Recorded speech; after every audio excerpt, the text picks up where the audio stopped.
It's time for our weekly one-on-one with head coach Doug Pederson, presented by Wawa and Eagles Insider Dave Spadaro.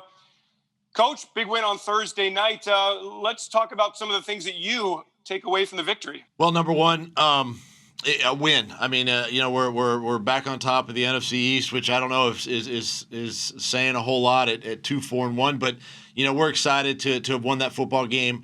It's always a good battle, good fight with the New York Giants, and obviously, on a Thursday, short week. Some of the things that I look at from this game, the way our quarterback led the football team late in the game, put it on his shoulders. Some of our, those unsung heroes. I think of the Richard Rodgers, as the John Hightowers, even Boston Scott late in the game, to really make some plays and, get us into position to, score that game-winning touchdown to Boston. But it was really a hard-fought battle. We were in the red zone 7 times. It's something that we've got to look at. We only capitalized on 3 of those possessions down there. And we found a way to win. And I think of the defense, too. I think about the 3 takeaways.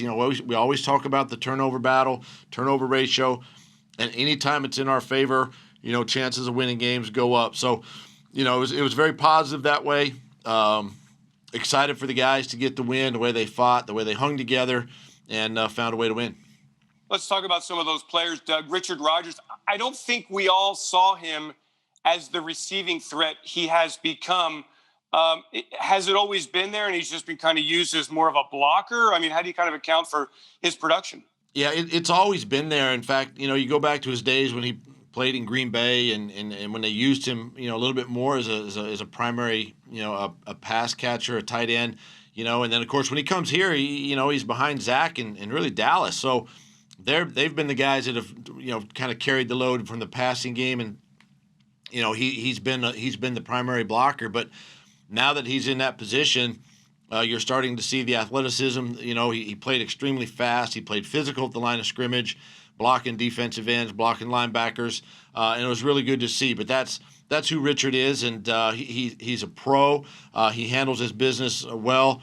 He's prepared well, and it was really good and exciting to see. I know John Hightower had the drop against Baltimore, but the fact is he has gotten open deep in just about every game. Is his speed something you can really rely on now? Deshaun's going to be out for a while here.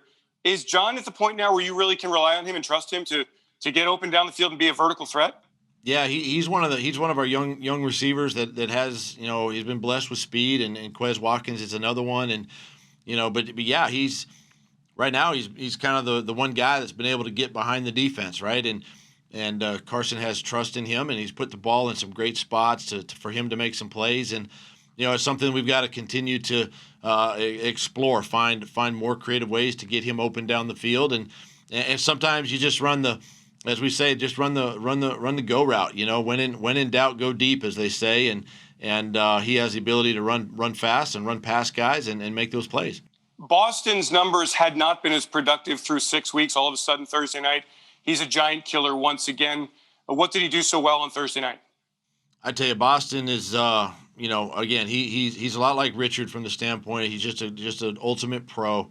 The way he attacks the game, the way he attacks his week of practice, his preparation, and he played tough. He played smart. Made some tough runs. Made some good catches, some one-on-one catches, and then obviously the over-the-shoulder grab was a thing of beauty at the end of the game.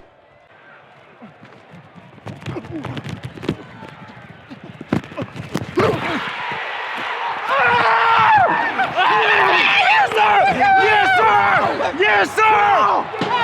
Boston's an exciting player with the ball in his hands. He can make the first guy miss, and he showed that, in space throughout the game. And, just something that I was excited to see. I knew he was going to play well. He wanted to play well. He was excited going into this football game. Jason Huntley at running back. Doug, I don't think a lot of Eagles fans know about him. Give me the scouting report, and what's the plan moving forward with him? Well, Jason's another one that has he's blessed with some speed and quickness and some ability. Is a player that joined us late, right at the beginning of the season, and has kind of been deactivated, the first couple of weeks. But now he's getting an opportunity. And what I saw yesterday, he ran hard, he ran tough.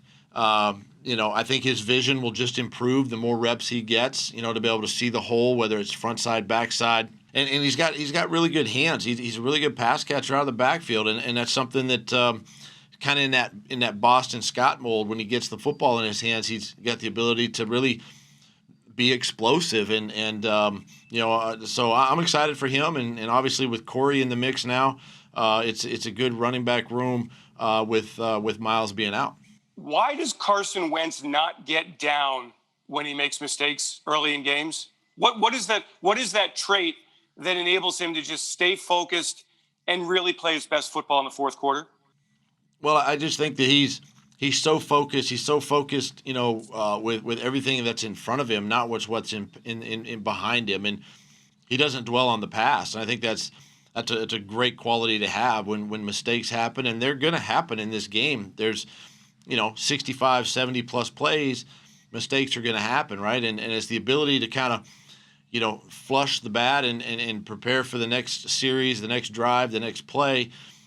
And he's very capable of doing that. And, we saw it again Thursday night with his ability to, take some of the bad that he had, and move on from it and overcome it and ultimately win the game. Doug, you're in the midst of a weekend here of, I guess, self-scouting.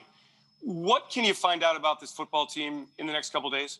One, I think we can really dive into some of the situational aspects of the game. I mean, you think about, we've been a top red zone team. Other than Thursday night, we kind of struggle in the red zone, so we can look into that and see where we can get better. Obviously, the last couple of weeks we've exhausted a lot of our 2-point conversion plays, and we weren't very good the other night. So we gotta look into that, right? We gotta look into our screen game. So there's some aspects of our game offensively that we can dive into, and but at the same time we still know we have a game coming up in a week, and we got to prepare for Dallas coming to town. You gave Jake Elliott a vote of confidence talking to the media on Friday. Can you kind of go into detail why you did that?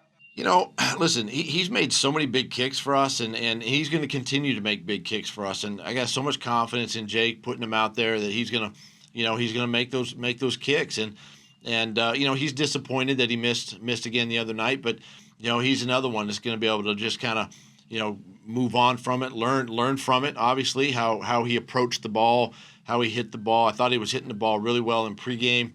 He hit the ball early in the game with his kickoffs, and the first field goal was very powerful and accurate. And so, with that, I mean, listen, he's disappointed. We know that, it's unacceptable to miss a kick, and he knows that, but at the same time, it doesn't waver my confidence one way or the other, because I'm going to put him back out there, and I know he's going to make those kicks.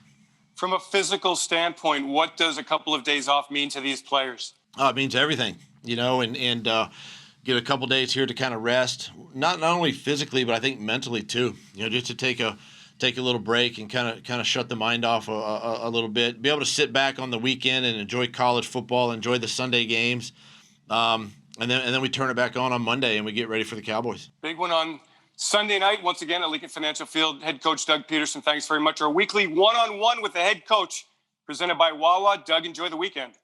Thanks, Dave.